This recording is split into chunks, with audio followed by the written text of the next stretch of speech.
360-তে স্বাগত জানাচ্ছি আমি তাহিরা কিবরিয়া। সংক্ষেপে আমেরিকার কিছু খবর। রাশিয়ার আগ্রাসনের বিরুদ্ধে ইউক্রেনের সমর্থকদের প্রচেষ্টা সর্বোচ্চ করার আহ্বান জানিয়েছেন যুক্তরাষ্ট্রের পররাষ্ট্রমন্ত্রী অ্যান্টনি ব্লিংকেন। ইটালির ক্যাপ্রিতে G7 মন্ত্রী পর্যায়ের বৈঠকের ফাঁকে ব্লিংকেন ইউক্রেনের পররাষ্ট্রমন্ত্রী দিমিত্র কুলেবারের সঙ্গে বৈঠক করেন।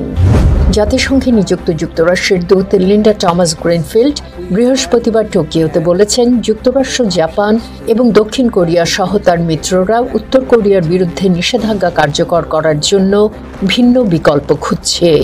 বাইডেন প্রশাসন ভেনেজুয়েলার গ্যাসের ওপর নতুন করে নিষেধাজ্ঞা আরোপ করেছে। প্রেসিডেন্ট নিকোলাস মাদুরো তার নির্বাচনী প্রতিশ্রুতি পূরণে ব্যর্থ হওয়ার প্রতিক্রিয়ায় দেশটির ওপরে ওই নিষেধাজ্ঞা জারি করা হয়।